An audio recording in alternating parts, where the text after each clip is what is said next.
ஜெயராஜ் மற்றும் ஃபெனிஸோட மரணம் பத்தி நம்ம எல்லாருக்கும் தெரியும். இதுவும் லாக்அப் டெத் தான்.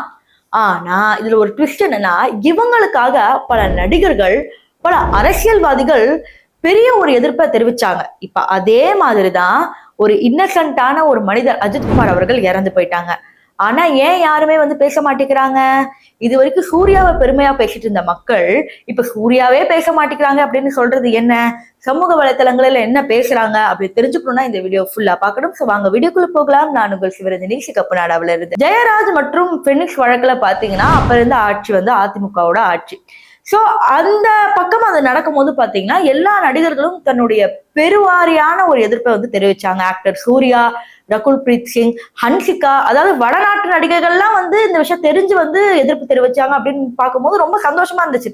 பரவாயில்லையே, இண்டஸ்ட்ரியில இருந்துட்டு தைரியமா பேசுறாங்களே அரசுக்கு எதிரான. அதே மாதிரி ரஜினிகாந்த் அவர்கள், கமலஹாசன் அவர்கள் அப்ப நடிகரா இருக்கும் போது எல்லாருமே பேசினாங்க.